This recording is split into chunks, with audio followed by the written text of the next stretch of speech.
My guardian and protector, Natalie Harp, letters express her devotion to Trump. President Trump's close aide, Natalie Harp, expressed her utmost loyalty to him in at least 2 letters addressed to the president, which were published by the Daily Beast on Thursday amid increased scrutiny of the close aide's relationship to Trump. I'm going to be real. This is one thing that I kind of figured was just like, oh, you know, John Ossoff and like it was just a bunch of libs doing their thing of poking at like, they're definitely fucking. But little by little, I've had more and more fascinating / concerning details come across my feed, and it has become clear that this is this is a woman who is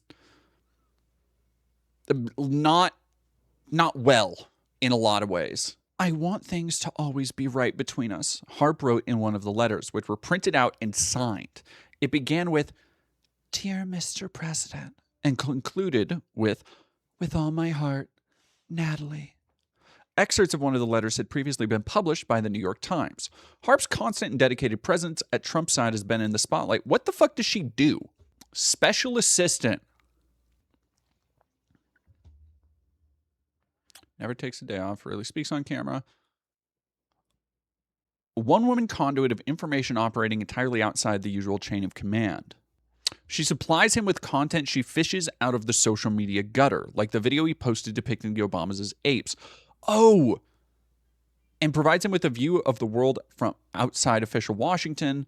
Her moniker is the human printer because she tails the president with a portable printer so she can hand him information in hard copy. Harp's constant and dedicated presence at Trump's side has been spotlighted this week after Democratic Senator John Ossoff mentioned her by name in a now viral speech attacking Trump. The Georgia senator swiped at the president's, quote, travel with Natalie on their apparently defenseless flying palace gifted by the Emir of Qatar. Look, I don't think John Ossoff has any amount of fucking sauce, but that's pretty good. That's a pretty good dig. She added in the letter from 2023, I never want to bring you anything but joy. I'm sorry I lost my focus. You are all that matters to me. I don't want to ever let you down. Thank you for being my guardian and protector in this life.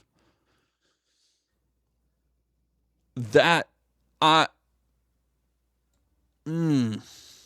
extraordinary letters were written in 2023, either during or after Harp accompanied Trump on a Scotland trip. 31 and Trump was 76. They reveal Harp's utter devotion to Trump. She even tells him she is envious of women, quote, whose only job seems to be talk with you and look pretty. I want that job, she writes in the letter, saying she missed the days when he would call, quote, and we'd talk about everything and nothing. Whoa, man. Woof. Like it's just at a certain level, it is, even if there's nothing going on between them, which I highly doubt, at a certain level, it is just blatantly unprofessional to keep somebody like this around. Like to entertain these very unhealthy notions. This is like, it's just gross. Dear Mr. President, I'm sorry. I thought I was the only one left behind last night and had no idea Margot's car was also pulled over and sent back to the airport. Since I was alone in the van outside customs without my passport, I panicked and should have just called Secret Service instead of you. I am so sorry if I was an embarrassment walking the course in Scotland. The first day I was told there were no carts and people walked, which is why I walked. The second day I was specifically asked by, I forget who his name was, but one of the other main people who worked there, if I could continue walking and tell any other girls who would head out there to do the same to spare the course any more carts. If there is anything else I could have done, if there is anything else I have done to cause you trouble, please forgive me. I know that some people have said I haven't been texting them back, and there have been some international cell issues. John was having technical issues on the plane too, so asked me to help him out. Harp refers to herself by the nickname Trump's staff reportedly gave her, the human printer. 2 letters were handed to author and Inside Trump's head host Michael Wolff while he was writing his best-selling book, All or Nothing, which chronicled his 2024 campaign. New York Times published extracts, blah, blah, blah. Here we go. Wolff explains, the relationship is not a relationship that should exist in a professional setting. Hey, you and me, buddy. You and me. Same fucking... Oh, God. The thing is she literally also, Dear Mr. President, I'm sorry. I thought I was the only one left behind last night. Oh, this is the same thing. Okay. Oh, God, this is fucking weird. I want things to always be right between us. I know I've also been distracted all week, forgetting to eat throughout the days and even forgetting to sleep and only catching a couple hours at a time. I haven't been myself, dwelling on the past. She even is fucking, she's like, she has the same brain worm. The way she writes is literally like him. It is just endless commas, fucking run-on sentences, and capitalizing completely random goddamn words. Like his lack of literacy is, Jesus.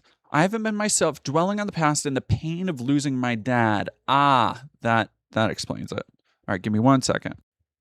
I wouldn't be surprised if Natalie writes the truth post, because it is very similar to the way he writes. All right, here we go.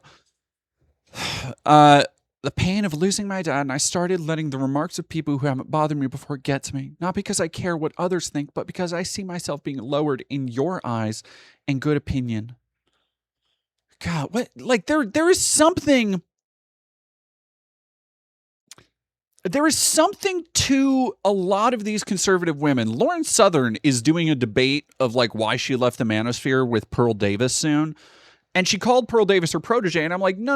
Well... Lauren Southern didn't have a lot of self-respect, but Pearl Davis is somebody who has genuinely, on the record, talked about how much she has no self-esteem, how she would let other people, like she never saw herself as the pretty girl in her friend group, and everybody else was way prettier than her, and she thought she was fat as a kid. Like, there is something to the conservative woman mind that, they take shelter in these structures that do nothing but try to dissolve their personhood. Like they see this as getting the validation that they need somehow. I don't get lowering themselves, anybody lowering themselves this way. Like, Jesus. That is the fear you see, because I never want to bring you anything but joy. I'm sorry I lost my focus. You are all that matters to me. I don't want to ever let you down. Thank you for being my guardian and protector in this life. That's what I wanted to use this card for. When you saw me at the cash register and once again did what you didn't have to do and gifted me with mementos of this trip of a lifetime, a coming of age, I will return a better person. I have to sign off now as the cars are leaving. See you soon. With all my heart, Natalie. God, yeah, like comfort in their inferiority complex is a great way to put it. Wolf said there was a revolt among staff at the time he was passed the letters. The aides around Trump knew he was spending too much time with Natalie. Her influence was growing, and it was influence based on nothing at all. She had no experience. And yet now look at where she is. God damn. All right, well, let's see. Somebody said, yeah, no shit. Unhealthy obsession with Trump. Preston Harp. Sister didn't break out of delusion my mom raised us with. Ugh. Trump is like everything my mom taught us to respect. My mom raised us that the idea of American exceptionalism was the correct way of looking at things. The U.S. is the boss of the world. That, like, slavery was back then. That was normal. People weren't bad because they had slaves. Rise again. Thank you very much. Natalie came of age at 30-something. Yeah, that was another thing I noticed is that I thought I just read she was 35. Or like 30 when that happened, or 31, somewhere around there. Like, girl, you already came of age. You came and went of age. Why the fuck didn't CNN just pull this up? Jesus Christ. The brother of top Trump aide Natalie Harp is speaking out front tonight. Preston Harp has been estranged from his sister for a few years, but obviously you can see they grew up together. He's sharing these photos with out front of them together as children, weighing in on the intense attention that Natalie is now getting after Democratic Senator John Ossoff raised questions about her role in this White House. She credited him, Preston, with helping her beat a tragic battle, but one that she incredibly beat with bone cancer. Here's what she said. This president pushed that forward and possibly saved your life. He did. As I like to say, I'm not dying from cancer anymore thanks to President Trump. I'm living with cancer. I'm living the quality of life that I always wanted to have, that it took me 4 years to find because I wasn't offered it here. It took President Trump going to Washington to be able to get that for me. And after that, Preston, she had speaking slots at the Faith and Freedom Conference, at the 2020 RNC. Like, why? Like, she hasn't done anything. She doesn't have expertise. Yeah, Outlaw Witch, it really does seem, the more you look at it, it really does seem like a case of grooming. Like, going out of the way to, like, have concessions for this one woman. Like, to just get her as somebody who is clearly not in a healthy place. See, right? She became very high profile and then started working for Trump. How much do you think she truly believed that Trump saved her life? How the fuck does he get crazier? Well, that's an interesting question. But if she thinks about it, what he did was he made experimental drugs legal to try, and that insurance would pay for it. So it's not like he like physically saved her life, you know? It's kind of different. Like, it's like Donald Trump didn't pay his own money to save my sister's life. So it really just depends how you look at it. You know what I mean? He does. You know what? He does have a Garth thing going on. I'm not gonna lie. I want to see him do a one time, and that's just really sad. So much time, and is with the president all the time, right? He's the commander in chief, and she has such an important role. Politics was never something I liked. Business was my background, real estate, MBA. I was very much not interested in politics in California. Yeah, Max's animates $5. Hey, DD and Pal's gotta be honest. When Harp says she's living with cancer, I can't help but take that as a dig toward Trump. Yeah, I came so close to being like, I'm living with cancer. I'm like, yeah, you spent all your fucking time around Trump, dude. I get it. I feel like you get the same kind of sort of politicians. But when I was sick, I started watching the Republican debates. He was my first exposure to politics, and I loved it. Like, this guy, he gets it. And it's like Trump wants to take all those books out of schools. He wants to rewrite history. And so, like, I think that my sister, unfortunately, didn't break out of that delusion that my mom raised us with. And Trump is like everything that my mom taught us to respect. So I think that's where her infatuation for Trump comes from, honestly, because I don't think it's a physical attraction. Let's get real, Like, personally, I don't think so. One of the very few people who did not include the Secretary of State or Treasury that Trump took off Air Force One via that catering truck. Yeah. Yeah, I mean, like that. If you're really friends and loyal to your team, why would you just go peace out and take another airplane when you think the other airplane's going to get shot down? Like, what do you think it is about her? I mean, what do you make of how much the president Hell yeah, Uno, and congrats.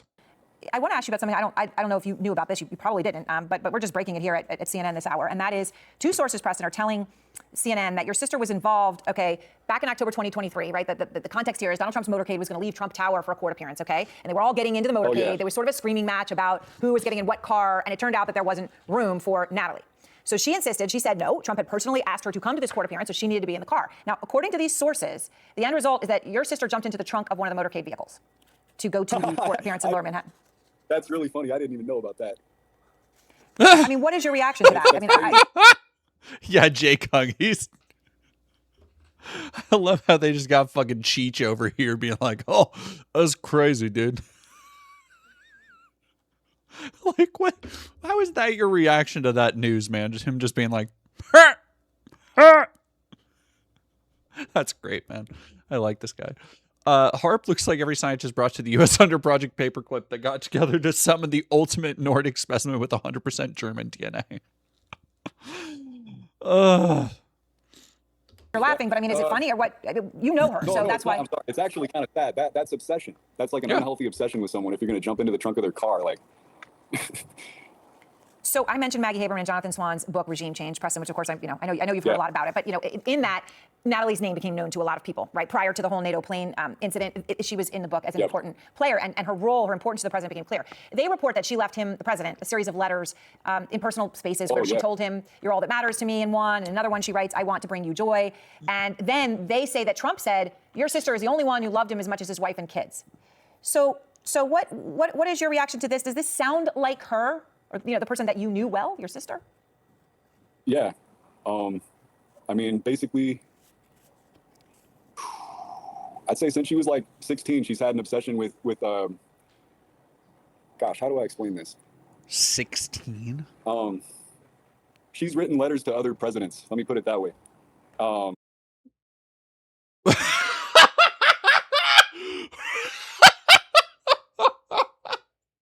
That fucking...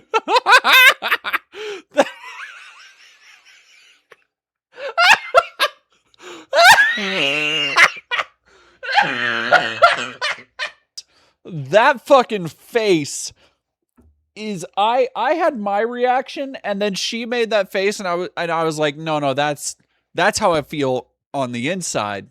Like, that's... Yeah, no, I get it. Okay?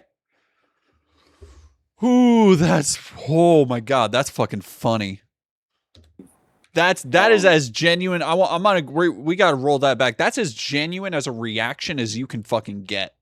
That is a lapse of journalistic professionalism, because you simply cannot not react to that. She's written letters to other presidents. Let me put it that way.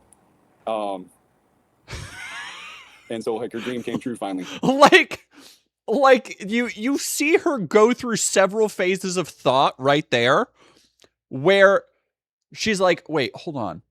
Like, oh, okay. Wait, no, now I have more questions. That just gives me more questions. That doesn't help. Whew. Oh, interesting. So you're saying that she actually was very aware of politics, right? And that she had written other presidents' letters. Do you happen to know which ones or what they were about, or anything, Preston, that you would be able to share here? I didn't see the letter, but George Bush, obviously, during the Iraq War. And did anything ever come of that? I mean, did the White House ever respond or anything, or she just sort of sent a letter? No, they never responded. Now, look, I've been emphasizing here, obviously, you know her in a way that no one else does as her brother, but you are obviously estranged from her at this time. But, we see those pictures of you all as children and your family. If she was listening to you right now, is there anything you'd want to tell her? Yeah, I love you. I hope that you change and that you wake up and you realize that everybody on this earth is part of a human family, and no country is better than any other country. And the history of the United States is unfortunately really sad, and it shouldn't be rewritten. We got to all come together and try to make it better. Amen. God damn, that is fucking... That's rough. That is this like it's the reaction to that is funny, but at the same time, that is really fucking sad. Because I think having that, well, I don't know. I guess the way he phrases it is as though she is writing these kind of love letters to other presidents, but I don't think that, like, it could have, like, when she said, it could have just been a, "Dear Mr. President, I like ice cream." Like, it could have been fucking any number of dumb bullshit things. But at the same time, I think if it airs more on a similarity to what she wrote to Trump, that speaks to some much weirder and deeper issues. Merchant Resi Evil, let's do... That's fucking crazy. Oof. Yeah, oh my God, she does look like... Oh my God. I didn't notice it earlier. I've seen people say, like, oh, she looks like Ivanka because Trump wants to fuck Ivanka, but... Like, that's... They could... If you put them side by side and said, yeah, they're sisters, that's fucking crazy. That is crazy work. It is crazy how Ivanka managed to not lose the genetic lottery like her brothers.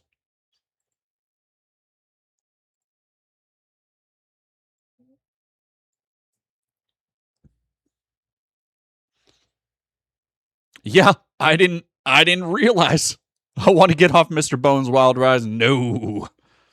Hey there, thank you for watching and checking out my channel. If this is your first time, please consider subscribing, liking the video, and leaving a comment down below because I do this full time and it really helps. If you particularly enjoyed this video and found it insightful, maybe share it on your social media platform of choice. Literally everything helps to get my content seen, so I appreciate it. Also, be sure to subscribe over on Twitch to stay on top of my weekly live streams, and subscribe to my channel Dead Domain Live for stream clips and highlights. I don't do sponsorships very often, but I am lucky to be supported by my wonderful Patreon subscribers. If you'd like to help me keep making content like this, reviews, investigative reporting, documentaries, video essays, and even narrative features, please consider throwing a few bucks my way on Patreon or Ko-Fi at the links down below. Patreon subscribers even get cool bennies like seeing work-in-progress videos, being able to vote on topics I'll tackle next, and hanging out in the Dead Domain Discord with our wonderful and welcoming community. With all of that said, thank you very much for watching, and have a wonderful day.